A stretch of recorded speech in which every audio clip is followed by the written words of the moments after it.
Good afternoon, it's Jeff Christian. It's Monday, the 31st of August, around 2:30 in the afternoon here in New York.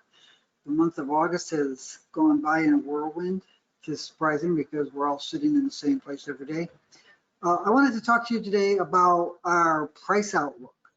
We think the next 4 months are going to be incredibly interesting months for precious metals. We think the prices will be very volatile. We wouldn't be surprised to see gold and silver prices spike sharply higher.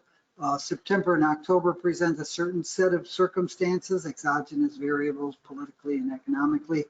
November, December will probably present a separate and distinct set of circumstances, all of which probably will be stimulative of investment demand in gold and silver as a safe haven. We are working on a variety of market commentaries and analyses related to these things. In the meantime, we issued one of our shorter term trade recommendations today. And we issue those via Kitco and via GoldX app. Both of them provide these short-term views free. The price was about $1,973 at the time that we issued that. And we said that we thought that the price probably would trade between $1,950 and $2,000 over the next few weeks. $2,000 is clearly being tested and challenged by some short-term traders right now over the last 3 days. We do think that it could break above that, at which point it would run sharply. So at 1973, we said we think that we would be buyers of gold on a short-term basis. Price could fall down $23 from there. 1950 seems to be a support level. There's some support a little bit lower around 1920. These will be continuing to be very volatile markets because of the economic, political uncertainties the United States, the UK, and the world are facing. But we do think that we would play the market on the long side. As Rohit Savant, our research director, said, I wouldn't advise anybody to be short gold at this point. You might want to wait for 1950 to go long if you're a real player. But as an investor with time horizon more than 1 week or two, you probably want to be a buyer because the price seems likely to head up.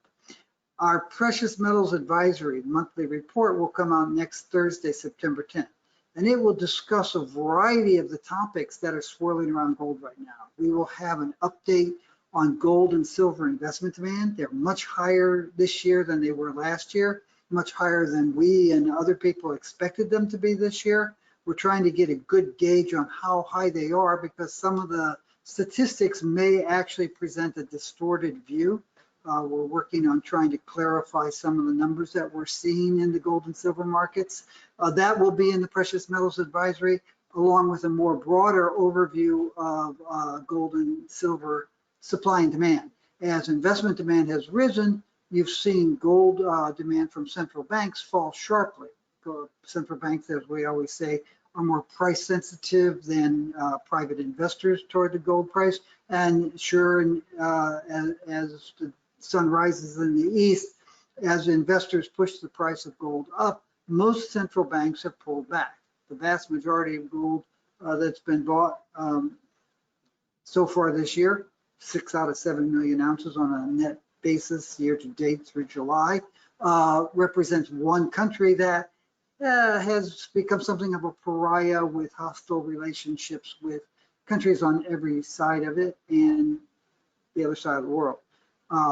So we're seeing that. We're looking at secondary recovery, fabrication demand, the nuanced relationship between silver and gold prices, money supply inflation, the dollar and gold, the relationship between physical and paper gold. There are people who say, oh, there's not enough physical gold to meet paper gold demand and outstanding in derivatives markets. If you understand what the derivatives markets are and who's in there, you would know that's not necessarily a problem. But we'll be discussing that in greater detail, the speed of silver's ascent, some of the challenges to the palladium price as it continues to hover around record prices. So we've got a lot happening in the precious metals market. We've got a lot of research and analysis that we're kicking out for our clients and for others related to all of those topics. And in the meantime, we're looking at gold prices probably taking out that 2,000 and making it run higher.